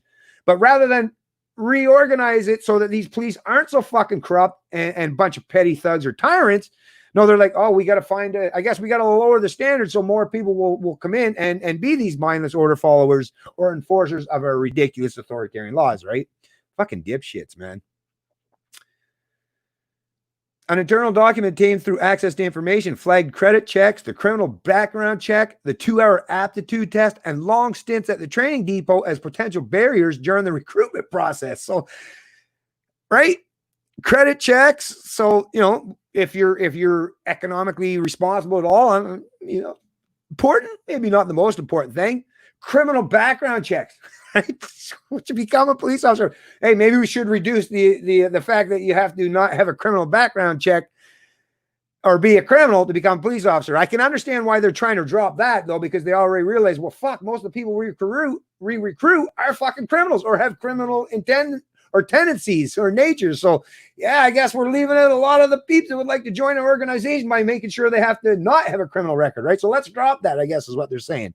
Or the 2-hour aptitude test. So, like I say, make sure they're smart enough that they're thinking critically about what they're doing, right? But no, like I say, they want people just smart enough to follow orders, but not smart enough to discern whether those orders are legit or moral or ethical, right? No, I don't want none of that. I don't want them thinking for themselves. Or the long stints at the train depot. So, yeah, like I say, physical requirements. No, you don't have to be physically competent or have the ability to defend yourself against some of these bad actors or these criminals out there. No, don't worry. Oh, no, just do like what they do down in the U.S. Oh, hey, you got a sidearm? Sure, you can be a weak little 5'0" little chick that's 125 pounds that could defend herself or fight her way out of a wet paper bag with a hole in it. But, hey, you got your little 9mm on your side there, right? Pull that out, right? Start shooting. Shoot them in the chest, right? The biggest part. And shoot to kill. There, then don't have to worry about having any physical capabilities or competence there, do you? Just pull it out and shoot.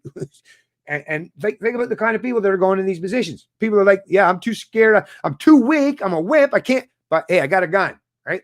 Could that explain some of these fucking ridiculous shootings that's happening, whether it's in Canada or the U.S.? Because this kind of stuff is definitely taking place in the U.S. as well. So, anyways, let me tie up this one too. But like I say, that's just two, folks. That's just two. But think about already just what I've covered just in those two little articles alone and those two stories. Think about how much a reduction in the requirements it is just to become a police officer in this country these days. And what, of course, this one, of course, too, it had 4,646 views, 214 thumbs up, 54 thumbs down. So like I say, every time I put out a video pointing out some of the fucking craziness, the insanity that's taking place among the enforcers or the order followers in this country, well, like I said, the typical people that would follow my channel that normally would agree with me, like, oh, they said something bad about my team. Oh, how dare you insult the thin blue line or some shit. It's like, oh, no, I don't like you, Bennett. You're bad, Bennett. Really? All right, whatever. Anyways, yeah, let me get back into here. What else did I have? Because like I say, just gonna run down them real quick there for you folks. I'm not gonna click anymore. I'll leave that up to you because yeah, I'd like you to actually watch some of my older videos. Like I say, get up to speed on some of the stuff. Because like I say, I have 1,100 and probably 50 or 60 videos out here dealing with a tremendous amount of things. And then there was one, as you can see, let me make sure you folks can see that. Yep. So then there was this one here, RCMP investigating the Canadian Nationalist Party. So I found that one to be quite weird. The RCMP, well, of course, I think it was under the Trudeau Liberals. Yeah, because it was 10 months ago. So the Trudeau Liberals were getting the RCMP to investigate Canadian Nationalist Party. Meanwhile, you have a lot of Canadian nationalists, white nationalists in particular, among the ranks of the RCMP. So they're like, what? You're asking me to investigate myself or my friends? Maybe not. Maybe I don't want to do that. I don't know. Oh, and then there was this one. This was a very disturbing thing. I think this was out of BC. Yeah, Project Wide Awake, wasn't it? I believe so. But check this one out, folks. Actually, this was one of my videos that did get a tremendous amount of views. Well, I mean, for me, right? 43,000 views. This particular video got. RCMP is watching you, Project Wide Awake. And it was a disturbing revelation. The RCMP is watching you, Project Wide Awake. So definitely check that out because, yeah, if you don't realize that the government is spying on you and keeping tabs on, especially if you're active or like a political activist or pushing against or railing against big government, yeah, you better believe that they've got you in their scope, right? For sure. Now, this is quite the difference, right? So that one got 43,000 views. Like I say, I'll leave that for you folks to click on to check it out. This one from 2 years ago, the RCMP is much more than dysfunctional. Got a whole 171 views, just completely overlooked that one entirely, apparently. But hey, like I said, I definitely suggest checking that out. And then there was the one from 1 month ago. Okay, the Nova Scotia tragedy points to ponder plus an AMA. Then there's Canadian cop illegally leaked protesters' background. So Canadian cops, right, doing their own doxing of Canadian people, obviously an illegal activity. This one here from 3 years ago. Canadian police chiefs want to circumvent the law. Passwords. Yeah, so I think it had something to do with them wanting to be able to circumvent encryptions on your cell phones and stuff and be able to break into your phone at the border and stuff. I believe that's what that one had to deal with. Of course, another new one, continuing COVID coverage, possible connections. Okay, that's a fairly new. Audit finds huge asylum claim backlog and lacks criminality checks. So that was the once again, criminality at the CBSA and the RCMP at the border once again. Canada's impaired driving laws, collectivizing guilt. Yeah. Well, that's something that hit close to home to me, how the police will just go out and arbitrarily charge anyone with impaired driving, whether it was an accident involved, whether there was any harm, where the person was actually deemed to be genuinely impaired. No, they just go by a couple stupid things like, oh, did you smell alcohol in your breath? How the fuck does that automatically determine that someone's impaired to the point where they're a danger or a threat to society? Anyways, don't be a rat. People over politics. That was 2 years ago. Let's see. I guess actually, wait, no, you gotta get a. Canadian cops get away with killing innocent men yet again. That was 2 years ago.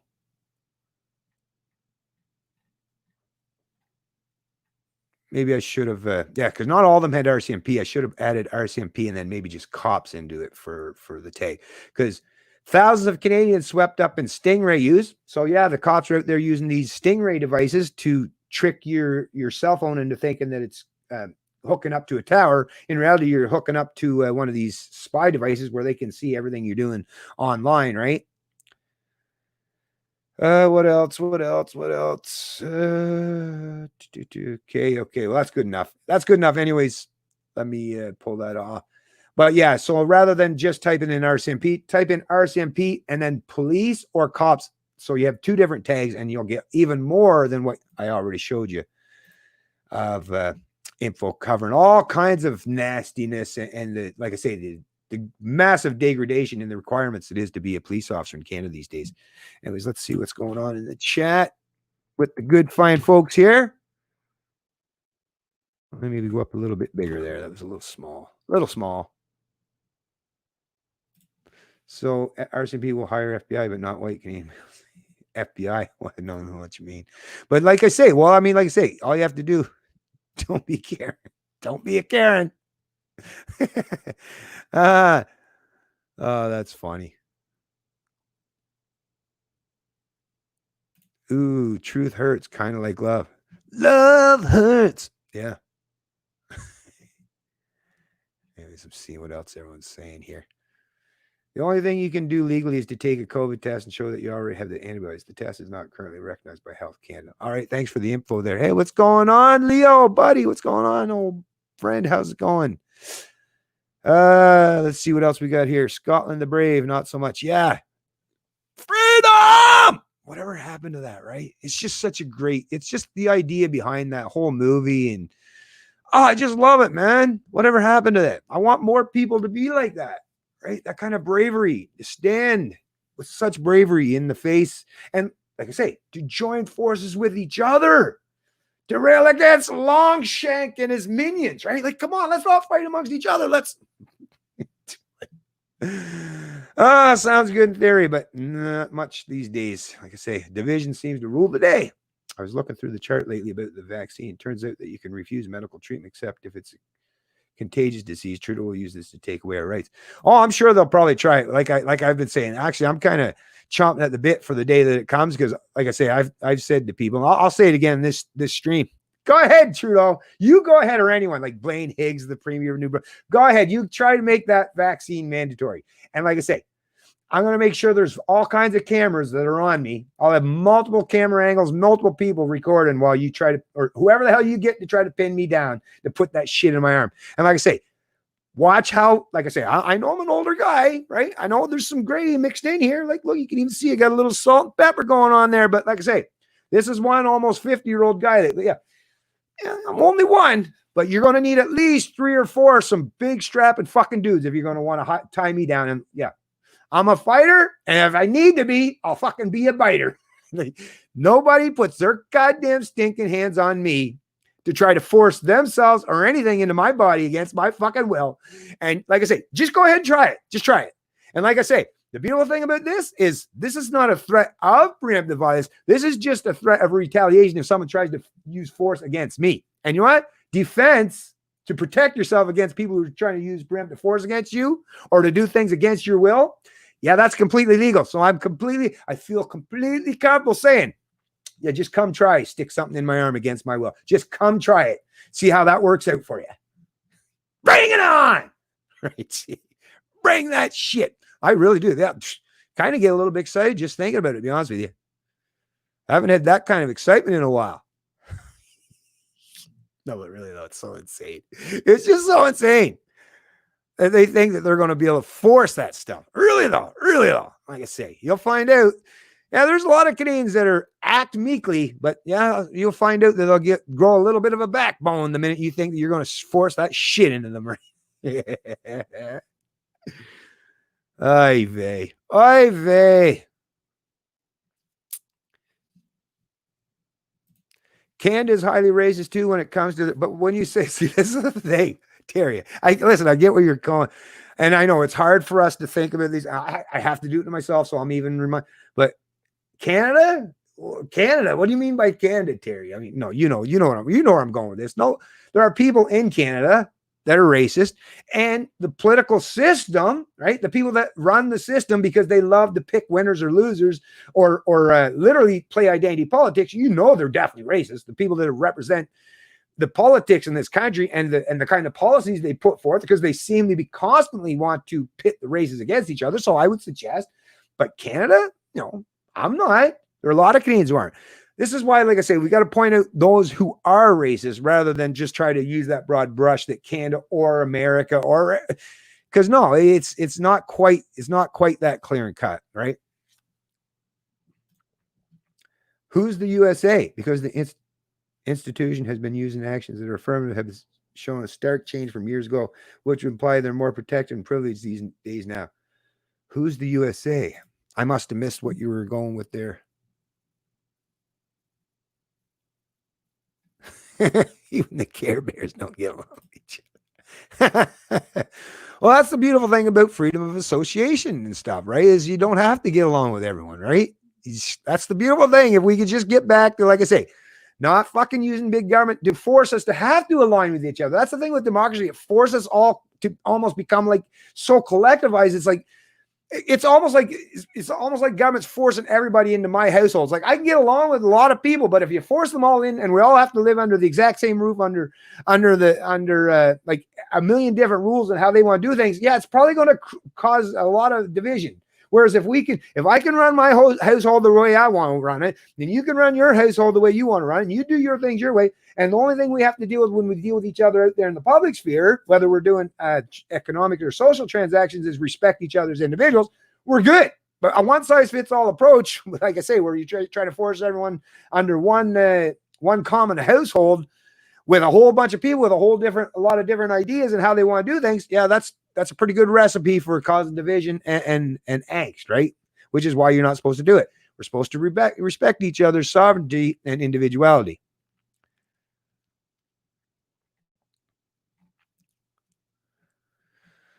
Okay, just going to get back into the folks. I'm going to get back. I had a couple more articles I wanted to cover. Where are we at here? 135. Yeah, because like I said, I try to keep these bad boys around the 2-hour mark and not go too much further beyond them.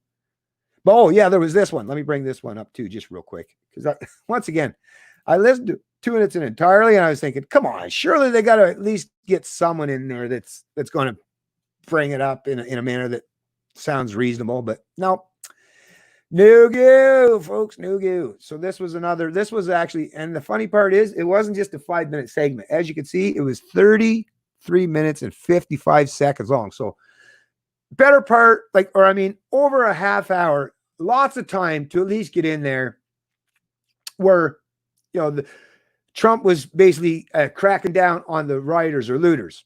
But nope. The host, was it Pia Chattopadhyay or whoever the heck it was, the host of this CBC radio program, I believe what it was, or whatever. No, all about, once again, maintaining this kind of political division. And of course, by the kind of people they bring in to discuss it, is basically along the same lines of keeping the division and not giving people the proper information so that they're thinking more critically about this issue. But yeah, police crack down on protests against racism and police violence. This weekend, in at least 75 U.S. cities, demonstrators marched against racism and police violence in the wake of the video showing the last moments of George Floyd's life with a Minneapolis police officer's knee on his neck. North of the border, thousands of people rallied in Toronto, some holding signs demanding justice for Regis. Regis Korchinski-Paquette is a black woman from Toronto whose death last week is now being investigated by Ontario's police watchdog. Today on Front Burner, we have 3 guest journalists. Ebian Abdiger on the Toronto demonstration, CBC senior correspondent Susan Ormiston on the ground in Minneapolis, and writer Joel Anderson on the American police response. But once again, it's all basically about sensationalizing or hyping up this kind of racial division. It's not being honest about it and concise in the fact that it's about cracking down on the rioters and the looters, right? That's what it is at the end of the day. People want to be protected not just from, violent and corrupt police, but by violent evildoers who take advantage or who are opportunistic in these situations, which obviously takes place. So like I say, stop playing politics, CBC. You had ample opportunity in this entire program that you had people talking for in excess of a half hour. You had ample opportunity to properly articulate a message that would, tamp down the flames of division, but instead you chose to hype and sensationalize. Like, to me, that's just so much failure on so much of a level that it really does grind my gears to see that this kind of stuff is still taking place, because they know what this is going to do. And the fact they know it just goes to show you, oh, and there's this. Yeah, let me get to this one, because this was like I say, the heightened hypocrisy from the media and their political overlords. It's so blatant and on display. And I mean, Trudeau, sit the fuck down and shut the fuck up, you big piece of shit hypocrite, you. Like, really? No, really though? Blackface, not 1 time, not 2 times, not 3 times, and like really 3. And who knows if there has been more, right? But at least guarantee that we've seen with evidence, video footage evidence or pictures, right? Mr. Blackface Trudeau himself, the epitome of this white entitlement that these activists constantly talk about and promote, is like Trudeau is like, that's the poster child for all this white entitlement or white privilege and all this shit, right? Like, mean, who could be possibly any more privileged than Justin Trudeau, the son of a former Prime Minister of Canada, Pierre Elliott Trudeau, right? I mean, the guy exudes that exact kind of white privilege that these protesters or these activists rail against, but yet Trudeau is going to play a game, and some of them are even playing ball with him because they're playing politics or because they're on the same ideological side or political side, is they're going to allow this shit to happen, take place, where Trudeau is going to come out and rail against people and the racism. Blackface Trudeau is going to come out and rail against the Canadian people for being so racist. And he's the one that's standing up for the black people or the black community. Holy, like I say, really though? I'm almost at a loss for words, which is really difficult for someone like myself because I usually got lots to say, but I'm almost at a loss for words at the heightened level of the hypocrisy and insanity that this represents, folks. So it's under the politics section. Well, no shit, Sherlock. Trudeau says anti-black racism is alive in Canada and we need to be better. Yeah. Well, at least you got the we part. Yeah. You and your ilk. Yeah. Yeah, not right, Trudeau. You do got to do a whole lot better, you and your ilk, because look at how much racial division you folks are stirring up right now. But yet you're giving yourself, it's like you're trying to talk to yourself internally, like, oh, I got to, but yet you're doing the exact opposite than what you're telling yourself. Got some serious problems there, Trudeau. As protests against police brutality erupt, NDP leader Jagmeet Singh calls for reform. This was reported by John Paul Tasker, another one of those CBC. He loves stirring up the divisions too, right? June 1st, 2020. Prime Minister Justin Trudeau vowed today to do more to end black racism in Canada after days of massive street protests in U.S. and Canadian cities against. But that's another thing too, if you think about it. Think about how opportunist the media is in this country. I mean, things happen on a regular basis. Do you think it's always coincidental that when there's some kind of racial incident or an incident that has to deal with a white and a black person, right?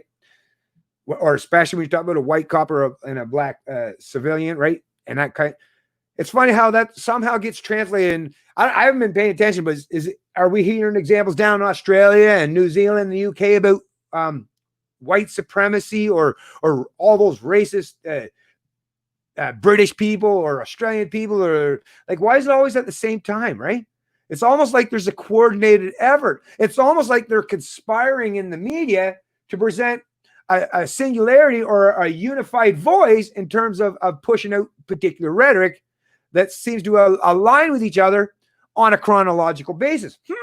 That seems quite conspiratorial in nature, doesn't it? But yet, here it is. The reality seems to leak or suggest that that's the case. But once again, just by dare bringing it up, oh, you're a conspiracy theory. No, I'm telling you that this is just a reality that I'm observing.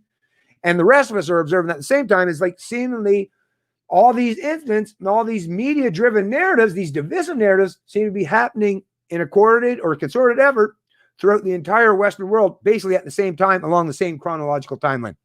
Coincidence? I highly doubt it. Right? You can't imagine that these attacks, like these attackers or the police in Toronto with that lady that fell off the balcony or was pushed or whoever that happened, I have no idea.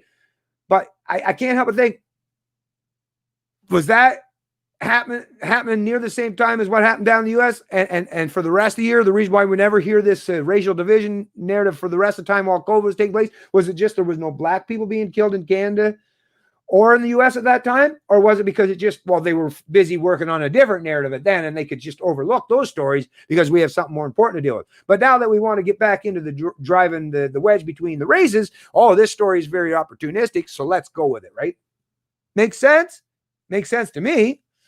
I don't know what you folks think, but kind of sounds like it does seem like the media in these countries seem to like to coordinate their efforts, so it sounds like it's a much more profound problem than it might actually be. Or even if it is such a profound problem, well, if it is this profound a problem, well, let's try to get to the bottom of it rather than worry about what next week and there's something else and we'll just pivot to that and forget about this problem for another couple of years. Like I say, the media don't give a shit. All they care about is getting clicks on their articles and getting that big, healthy government paycheck, right? Especially at the CBC. Yeah. Okay, let's read just a little bit. We'll read too much, but anyways. Trudeau says racism is not uniquely American problem, and more must be done in Canada to address systemic inequalities that have long plagued Black and Indigenous communities. Well, if it's systemic, and we got Trudeau Jr. here and Trudeau Sr., right? That used to be the prime minister. So if it's systemic, well, what are you Trudeaus have been doing for the last 30, 40 years or so into trying to correct this? And apparently nothing has changed. And what are their suggestions? It's only getting worse. Well, apparently if it's systemic, then who's been in power the most time over the last 3 or 4 decades, right?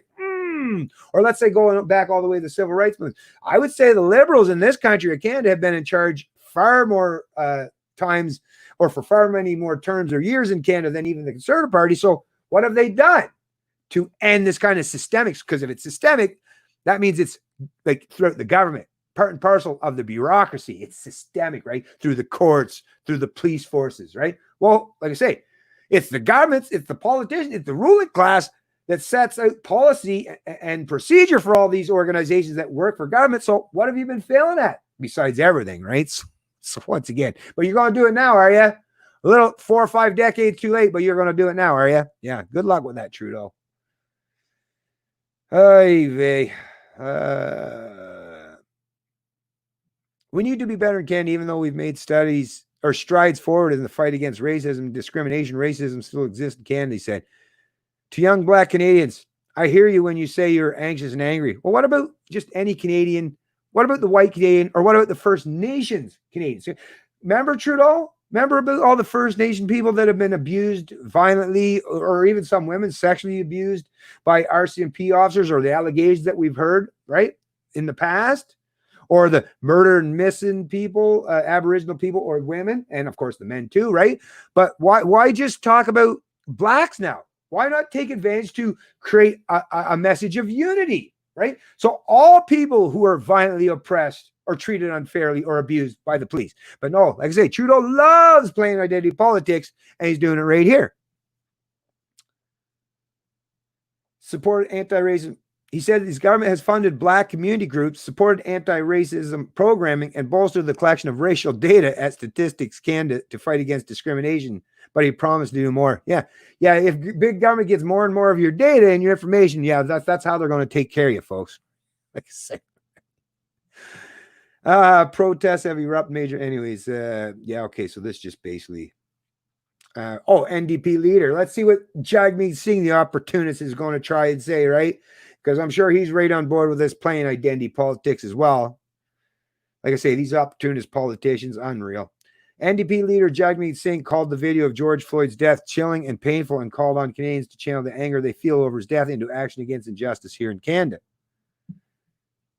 Singh said Canadian police need more de-escalation training so routine police stops don't turn deadly for racialized Canadians.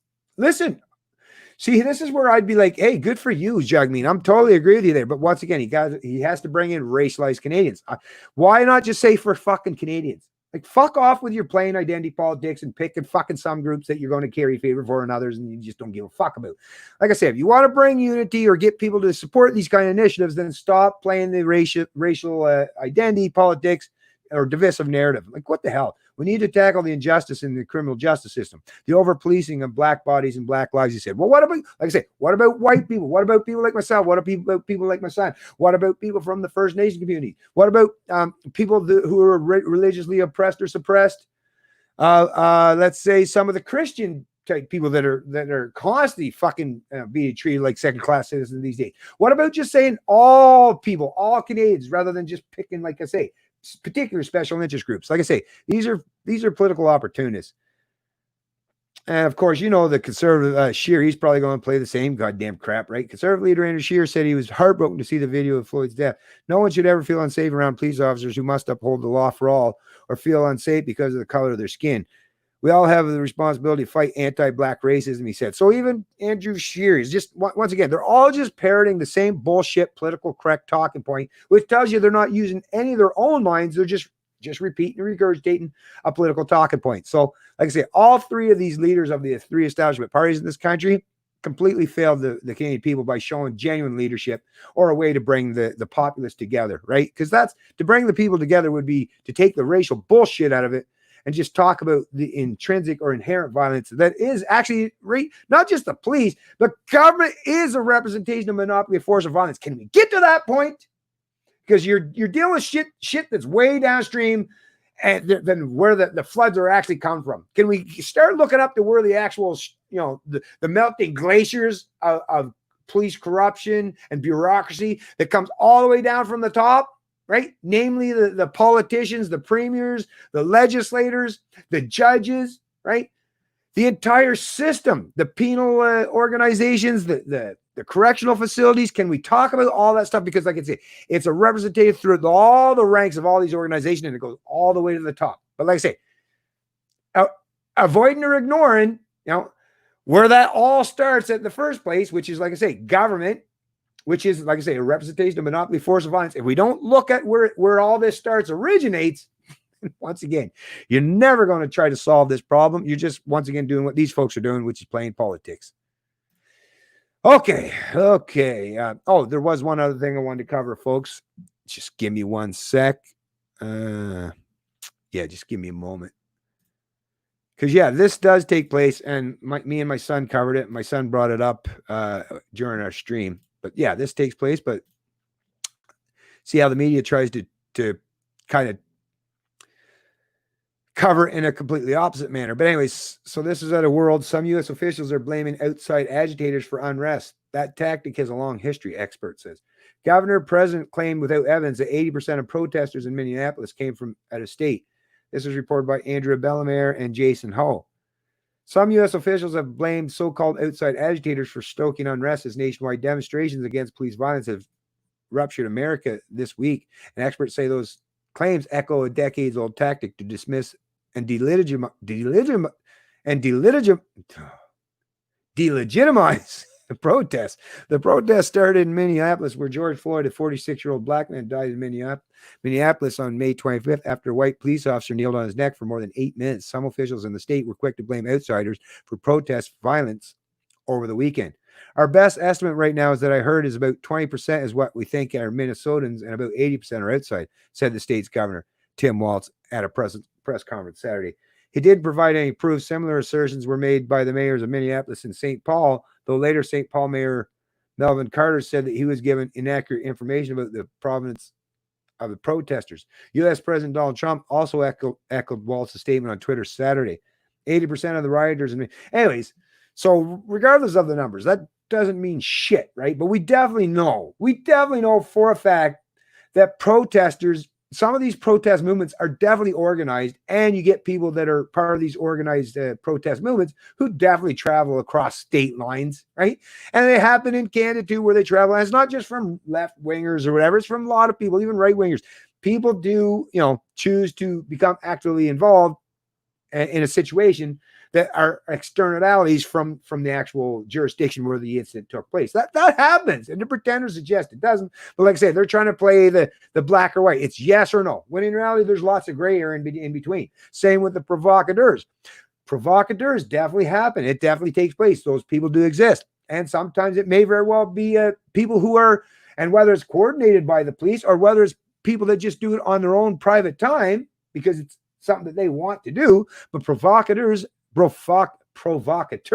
definitely exist and try to stir up division and enlist or entice people into become more violent so that the state, the enforcers, can crack down on the protesters and kind of put them back in their place, right? So we know this kind of stuff takes place. To pretend otherwise is just, once again, it's just such a failure on so many levels. But anyways, I did say I was going to deal with the whole incel, but basically I'm just going to, rather than, they'll all be linked in the description of the video below because I was going to cover them anyway. So if you want to, but basically it's just 3 CBC articles basically covering, well, 2 are articles and one is from the CBC radio program, Front Burner, with the headline bonus first ever charge against alleged incel terrorists. But yeah, if you listen to the way the media and how they're perceiving how the political class is dealing with it, this is going to be another one of those wedge issues that's going to be used to drive or pit men and women against each other. And the fact that they're trying to bring about terrorist charges towards this incel or these people that do these heinous acts or kill people. Once again, bringing in kind of the division amongst the gender or the sexes, this is going to be even worse and even more detrimental than the racial division or divides that they're trying to ramp up these days. And I think it's absolutely detrimental and disgusting for the media to be doing this kind of stuff, because some of these people, obviously these incels, you know, bad people, but obviously they have some serious issues they're dealing with themselves. Maybe they need fucking help, right? Maybe you need to try to reach out to these people, maybe help them in some way. That's the thing with these lefties. Aren't you the people that pretend that you care about people that are vulnerable in these situations? Why is it? Because, like I say, but what it is, you have so many feminists that dominate these leftist media organizations and in politics these days. Is the incel to a feminist or represent someone that they would perceive as everything that they rail against? So they use their ideology to dominate their mind rather than, you know, what these people might be personally going through, or what would be a better way to reduce the potential of these kind of people doing this kind of, performing this kind of violence or doing these kind of acts going forward, right? But like I say, it's all about racial and tensions between the sexes these days, because, you know, there's a vote coming up in November, and they're going to be busy out there stoking those tensions, because, like I say, that's how they keep us divided, and that's how they maintain their structures of power. Anyways, I'm just going to look real quick and see who's saying the last few words in the chat, and then, like I say, I'm going to tie it up, because yeah, we're at the 1 hour and 55-minute mark, so this is great. It's perfect. Man, social media, you lose 2 subs because you offended people, and the next day you gain 3 subs because of your edgy post. If I cared about people liking me, it would be an emotional world. Yeah, I hear you, though. It's rough. It's, buddy, trust me, I've been living this kind of life for 10 years now. And I'll tell you, it does get hard on the head. I had one guy who's threatened to unfollow me because I said something he didn't like the other day. And it's like, but normally he's the kind of person that agrees with me. He's like, well, can you give me a reprieve? Am I allowed to say one thing that you disagree with? Oh my God. It's so crazy, folks. So crazy. Anyways, yeah, it looks like everyone's kind of slowing down here, folks, now.